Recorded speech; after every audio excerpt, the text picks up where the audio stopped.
सादर जय सिया राम। कथा, चरित्र, लीला।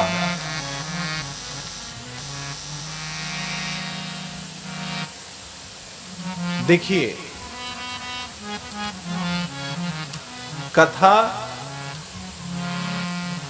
कितनी सुनी जाए, किसकी सुनी जाए और कितना जीवन में उतार सकें, चरित्र और लीला, ये समझने का विषय है। कथा आज सिर्फ कथा कहानियों तक सीमित रह गई है। इसके पीछे कारण एक बहुत बड़ी बात है कि कथा ओनली फॉर एंटरटेनमेंट हो गई है। कथा सिर्फ एंटरटेनमेंट नहीं है, ये सिर्फ मनोरंजन का साधन नहीं है, ये तो मनोभंजन का साधन है। कथा is just only not for entertainment, it's for enlightenment। ये आपकी सोई हुई चेतना को जगाने के लिए है। कथा सिर्फ ताली बजा कर नाच गाने तक नहीं सीमित है। कथा जीवन में इसलिए नहीं उतरती क्योंकि कथा राम की हो, कृष्ण की हो, बुद्ध की हो, किसी की भी हो, सब कोई जानता है कि भगवान दशरथ जी के पुत्र राम हैं। एक वंश परंपरा है, परंतु राम इसलिए पूजनीय है। उस वंश में अनेकों लोग जन्मे, परंतु आज राम क्यों पूजनीय है? क्यों? क्योंकि राम का चरित्र ऐसा था। श्रेष्ठ वो नहीं जो सिर्फ अपनी चेतना को सिर्फ पूजा पाठ तक सीमित करके रख दे। मैं पूजा पाठ का विरोधी नहीं हूं, पूजा पाठ का मैं विरोधी नहीं हूं, परंतु श्रेष्ठ वो नहीं है जो सिर्फ पूजा पाठ और माला तक सीमित रह जाए। श्रेष्ठ वो है जिसके आचरण में कथा उतरने लगे। राम का जीवन क्यों उपयोगी है? राम का जीवन इसलिए उपयोगी है क्योंकि राम का चरित्र श्रेष्ठ है। राम के जीवन में वंश परंपरा की रक्षा करने की प्रेरणा मिलती है। राम के चरित्र में त्याग है। राम के चरित्र में साधन और साधना दोनों है। आज हमको साधन और साधना दोनों की आवश्यकता है। राम का चरित्र इसलिए उपयोगी है क्योंकि राम के चरित्र में भोग नहीं है, राम के चरित्र में त्याग है। राम का चरित्र इसलिए हमको अच्छा लगता है क्योंकि राम ने अपने लिए नहीं, लोगों के लिए जीवन जिया। रघुकुल रीते सदा चलिया, रीत वंश परंपरा की रक्षा किया। क्यों?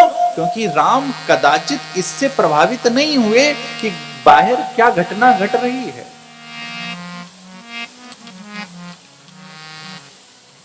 जब हम बाहर की घटनाओं से प्रभावित हो जाते हैं तब हमारे जीवन में उथल पुथल की स्थिति आ जाती है। भैया, बाहर की स्थिति कैसी भी हो वो अस्थायी है। बाहर की स्थिति कभी भी अस्थायी नहीं हो सकती। यदि जीवन काल में सुख दुख घट रहा है तो ये मानिए कि ये सुख कुछ क्षण के लिए है और कुछ क्षण के बाद दुख में आएगा और दुख के बाद सुख, सुख के बाद दुख। ये क्या है? ये एक सतत प्रक्रिया है। ना हम दुख में प्रभावित होकर अपने चरित्र में दाग लगाएं और ना हम सुख में प्रभावित होकर अपने चरित्र में दाग लगाएं। बस श्रेष्ठ क्या करता है? श्रेष्ठ अपने अंदर के इंटेलिजेंस को जगा देता है। श्रेष्ठ कुछ करता नहीं है। श्रेष्ठ क्या करता है? अपनी अंतर आत्मा को जगा देता है। और जब वो अंतर आत्मा जग जाती है तो क्योंकि शरीर है पंचरचित अति अधम शरीरा, इस अधम शरीर से क्या घटना घटित होती है फिर ये श्रेष्ठ के जीवन में इसका कोई महत्व नहीं रह जाता। श्रेष्ठ कभी भी शरीर से प्रेम नहीं करता। श्रेष्ठ तो उस व्यक्ति विशेष के उर अंतर में बैठे हुए उस परमात्मा और आत्मा से प्रेम स्नेह करता है, उनसे अपने को बांधता है।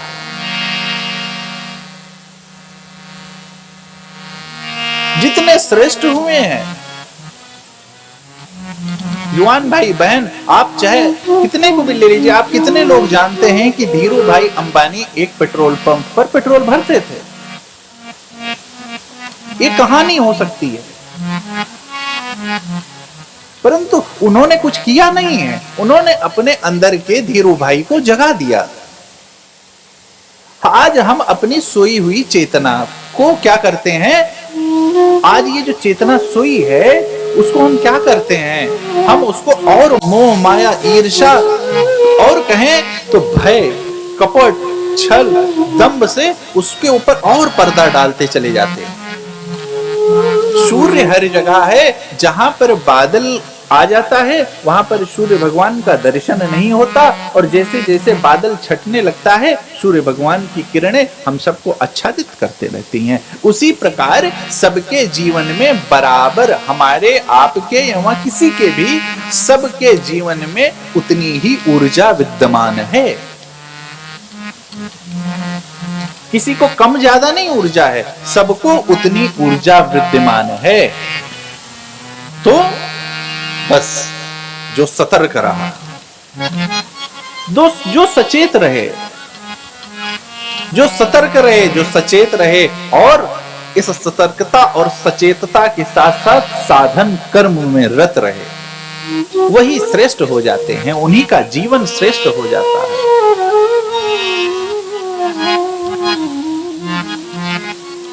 प्रमाण देते हैं गीता जी में भगवान, तदर्थम कर्म कौन्तेय मुक्त शंखा समाचरः।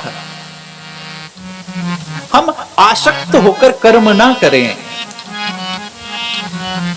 श्रेष्ठ वो नहीं है जो इस बाह्य भौतिक जगत की किसी भी प्रकार की किसी भी रचना से प्रभावित होकर कर्म करता है। देखिए, कर्म दो प्रकार के होते हैं, निष्काम कर्म और सकाम कर्म में कोई बहुत बड़ा अंतर नहीं है।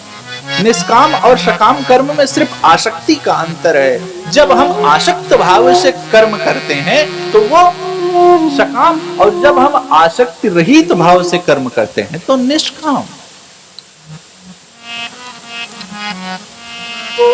इस सृष्टि में हम हर कार्य भगवान के लिए करेंगे तो हम निष्काम कर्म हो जाएगा। हमारा प्रत्येक कार्य के मूल में यदि श्रेष्ठ है,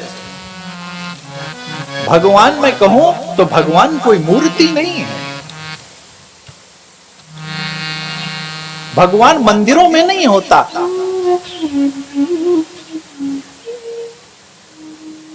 हरि व्यापक सर्वत्र समान, आपके हृदय में व्याप्त है। बस क्या है, आपकी भावना ही भगवान को प्रकट कर देती है। आप जिस भाव से भगवान का दर्शन करते हैं उसी भाव से मूर्ति में आप दर्शन कर पाते हैं, और मूर्ति भी उसी भाव से आपसे संवाद स्थापित कर पाती है।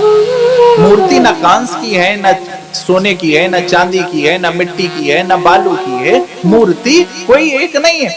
यद्यपि प्राण प्रतिष्ठित मूर्ति तो साक्षात ठाकुर जी हैं, और आपकी भाव ही वो मूर्ति है, और जिस भाव से आप भजते हैं उस भाव से ही परमात्मा आपको उस भाव से ही प्राप्त होते हैं। ये चाहे कथा हो, सत्संग हो, संवाद हो, इसका इस सारे प्रयोजन का कुछ और कोई लक्ष्य नहीं है। सिर्फ एक ही लक्ष्य है, क्या कि आपकी उस चेतना जो सोई है उस चेतना को जगा करके आपको आपके इंटेलिजेंस को जगा दे, आपके अंदर इनलाइटमेंट कर दे, आपके अंदर जो अंधकार है उसमें प्रकाश कर दे। बस इतनी सी ही तो बात है, और इतनी सी ही बात के लिए ये सारे क्रम हैं। परंतु दुखद है, आज हम भौतिक जगत जिसको गीता जी में भगवान कहते हैं कि शरीर सहित कुछ भी मेरा नहीं है, ये शरीर भी मेरा नहीं है, या है तो आप बताइए, आपका शरीर आपके साथ जाता है? नहीं जाता। ये शरीर सहित मेरा कुछ नहीं है।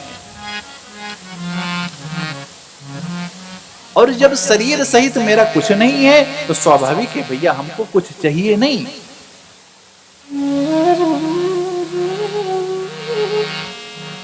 और जब कुछ चाहिए नहीं तो हमें अपने लिए कुछ करना नहीं। पहली पंक्ति से ही जीवन प्रारंभ होता है कि ये शरीर हमारा नहीं है। जब हम इस भाव से साधन कर्म में रहते हैं तो हमें कष्ट नहीं होता। क्या भाव? आसक्ति भाव नहीं। किस भाव से? कि ये जगत हमारा नहीं है। और भाव क्या? सत्य भी तो यही है।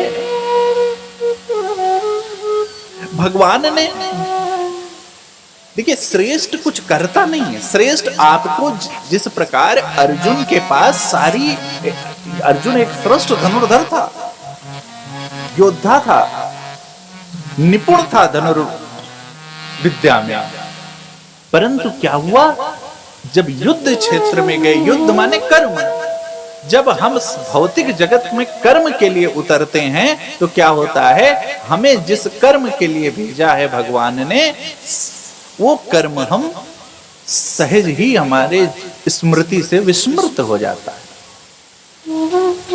अर्जुन को कर्म क्या था? अर्जुन एक श्रेष्ठ योद्धा था। और योद्धा का कर्म क्या है?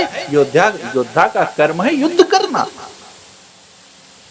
अर्जुन क्या किया? अर्जुन विस्मृत हो गए। क्यों? क्योंकि भौतिक जगत की माया ने अर्जुन को लपेट लिया। ये मेरे गुरु, ये मेरे पिता, ये मेरे संबंधी, ये मेरे ये मेरे ये। बस भगवान ने क्या किया? उस सोई हुई चेतना को और उस सोए हुए कहते हैं इंटेलिजेंट को भगवान ने जगा दिया। श्रेष्ठ के चरणों में इसीलिए जाया जाए। किस लिए जाया जाए? कि आपका जो इंटेलिजेंट है वो सो गया है, जो आपकी योग्यता है वो सोई है। बस श्रेष्ठ आपको पहचान करा देता है कि आप इसके योग्य हैं, ये कार्य आपके लिए सहज ही हो सकता है, आप इस कार्य में निपुण हैं। यही श्रेष्ठ करता है, यही श्रेष्ठ कथा है, यही श्रेष्ठ प्रवचन है, यही श्रेष्ठ सत्संग है, यही श्रेष्ठ संवाद है। श्रेष्ठ कुछ करता नहीं है माई बाप। श्रेष्ठ आपकी योग्यता को जता देता है। क्योंकि समर्थ वो नहीं है, समर्थ वो है जिसका जीवन, जिसका चरित्र समर्थ है। समर्थ पैसे से नहीं होता, जिसका जीवन समर्थ है भैया, जिसका जीवन श्रेष्ठ है। भगवान ने, अब बात आती है कर्म करे ना करे। भैया भगवान ने अर्जुन को सब कहते हुए कहा कि हे अर्जुन, मैंने ब्रह्मा जी के द्वारा इस सारी सृष्टि की रचना कर दिया। मैंने जल दे दी, वायु दे दी। भाई बहस के विषय होता है आजकल तो बहुत बड़ा विषय बन गया है कि भगवान है भी कि नहीं। कि किसी ने इसके पूर्व में पूछा कि क्या सब छोड़ के भजन करें, तो मैं उनको उत्तर देना चाहता हूं, भैया अर्जुन ने सब छोड़ा नहीं था। अर्जुन क्या किया था? अर्जुन सब चीज होते भी विस्मृत हो गए थे। ये कथा, आप जब आईएएस बन सकते हो, आपके अंदर आईएएस बनने की क्षमता है, तो ये कथा आपको आईएएस बना देगी, आपको जगा देगी। Yes, you have the ability, wake up and go. उठो और जागो, दौड़ो, भागो, जस्ट रन। आज हम सो रहे हैं। राम का चरित्र क्यों उपयोगी है? कि मेरे राम सोए नहीं, मेरे राम चले हैं, मेरे राम ने तप किया है। अकेले निकले राम और उस समय के सबसे बड़े अधर्मी राज्य को जीत कर चले आए। किसके लिए? भुज उठाए पनकीन निश्चरहीन करहूं मैं। क्या? आतंकवादियों से छुटकारा दिलाने के लिए। बड़ी सुंदर बात आती है। कथा आपको आपके धर्म से धर्म मतलब कर्म, आपको अपने कर्म से परिचित कराती है। यदि आपको श्रेष्ठ कर्म करना है तो भैया श्रेष्ठ का संग करना पड़ेगा। और श्रेष्ठ का संग जो श्रेष्ठ वो नहीं जिसके पास भौतिक सुख हो, जिसका मानसिक स्तर श्रेष्ठ हो वही श्रेष्ठ है।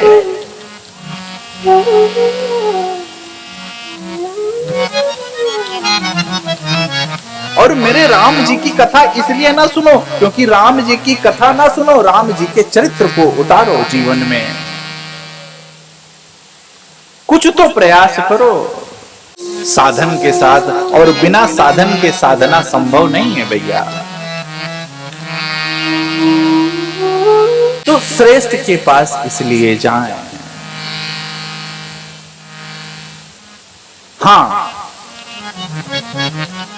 कथा में आने का यह अभिप्राय नहीं कि आपके जीवन में सुख हो जाएगा, इसका प्रमाण है।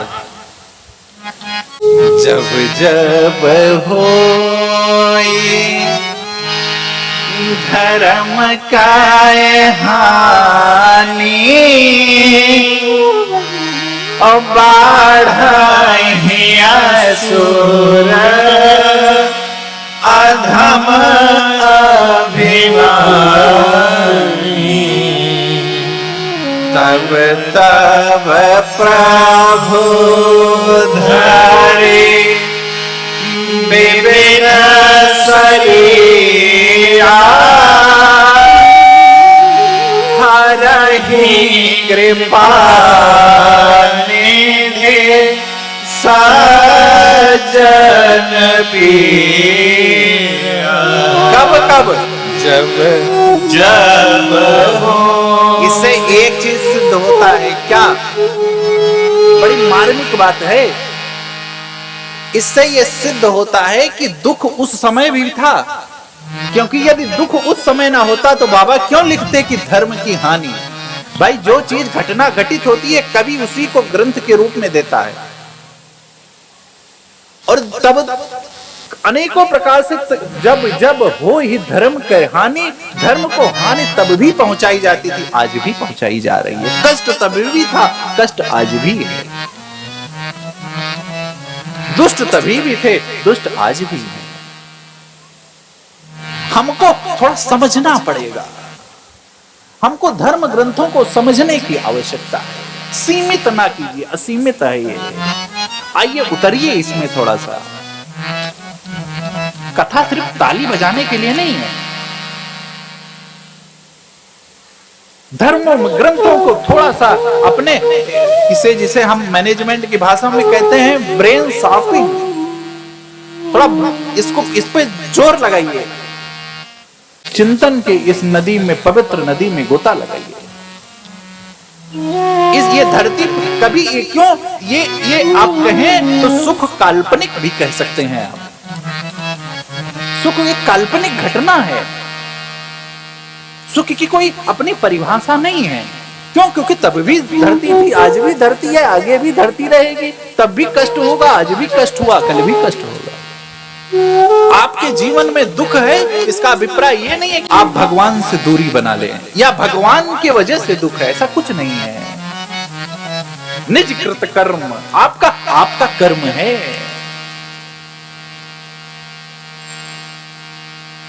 और ये कब घटेगा? अरे हम ही नहीं, बड़े बड़े श्रेष्ठ भी नहीं जान पाए इसको। मेरे हनुमान जी महाराज, राम काज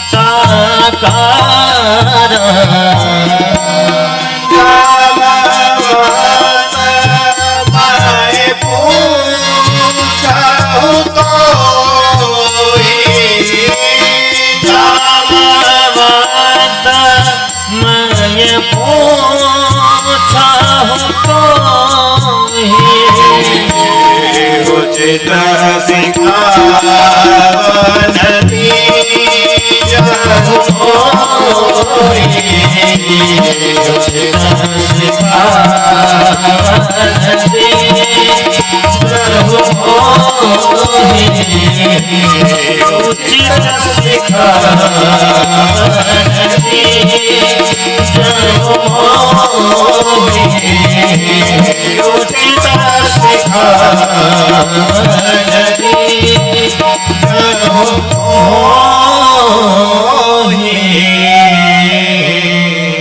उचित सिखावन दीजहु मोहि। क्या जामवंत मैं पूछहु तोहि।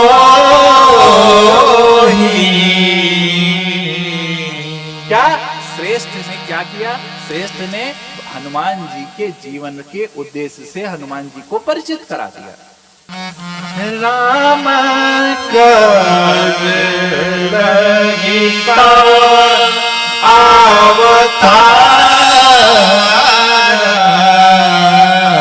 सुनता ही भयहु परकार,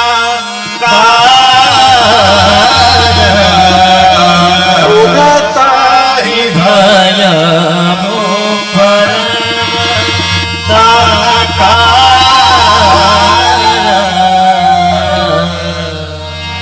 जो हनुमान जी भूल गए थे अपने उद्देश्य से, क्या किया? श्रेष्ठ ने उनके उद्देश्य से उनको परिचित करा दिया कि हे कपिश्रेष्ठ उठो। ये चीज तो निश्चित है कि सबकी मृत्यु निश्चित है, इसमें तो कोई ये नहीं कह सकता कि नहीं भाई मेरी नहीं होगी। जब भैया मृत्यु निश्चित है तो क्यों ना हम मृत्यु हमारी ऐसी हो, क्या हो? श्रेष्ठ कार्य करके हो। जीवन में श्रेष्ठ कार्य को अवश्य करें, और ये श्रेष्ठ कार्य इससे सिद्ध होता है कि बिना श्रेष्ठ के संग से नहीं होगा, बिना सत्संग के संग से नहीं होगा। तो उन भैया का प्रश्न का उत्तर ये है कि कर्म तभी श्रेष्ठ हो पाएगा जब आपका श्रेष्ठ आपके साथ होगा। आपका श्रेष्ठ अभिप्राय, आपका श्रेष्ठ आपका ग्रंथ भी हो सकता है, आपका श्रेष्ठ आपके परिवार में भी कोई हो सकता है, कोई भी हो सकता है श्रेष्ठ। श्रेष्ठ की कोई परिभाषा नहीं है। जिसका चरित्र श्रेष्ठ हो, और कहे तो जिसके शरण में पहुंच जाने मात्र से आपके मन को शांति मिले, वही श्रेष्ठ है। क्योंकि श्रेष्ठ की भी अब आजकल बहुत उस पर व्याख्या नहीं करनी हमको भैया, सीधी सीधी बात है। श्रेष्ठ वही जिसका आचरण, जिसका चरित्र, जिसका जीवन, जिसका उठना, जिसका बैठना, जिसका विचार, जिसका बोलना, जिसका ज्ञान सब प्रकार से श्रेष्ठ हो, वही श्रेष्ठ है। जिसका चरित्र, अरे गीता जी में भगवान कहते हैं यददा चरित्र श्रेष्ठश्च देवतरो जनः। क्या? यददा चरित्र श्रेष्ठश्च देवतरो जनः। राम का भक्त राम स्वयं हो जाता है। मोते अधिक संत करिलेख, मोते अधिक संत करिलेख, मुझसे अधिक संत। क्यों भैया? श्रेष्ठ पुरुष जो आचरण करता है, जी अन्य जीव वही आचरण करता है। इसीलिए श्रेष्ठ के जीवन में बड़ी तपस्या है। श्रेष्ठ कहना और श्रेष्ठ बनना बहुत कठिन है। इसीलिए श्रेष्ठ वही जिसके शरण में पहुंच जाने से आपके अंदर की श्रद्धा जागृत हो जाए।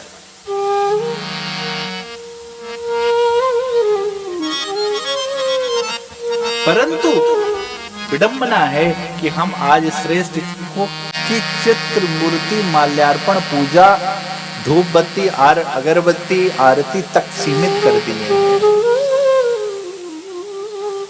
श्रेष्ठ का सम्मान कभी ये हो ही नहीं सकता था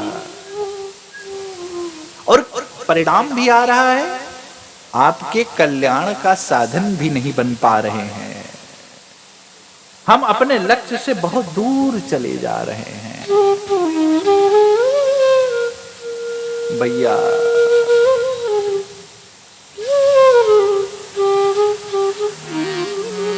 यदि अस्थाई सुख चाहते हैं तो आप जीवन में अस्थाई सुख चाहते हैं तो भैया राम के चरित्र से ही आपको अस्थाई सुख प्राप्त हो सकता है।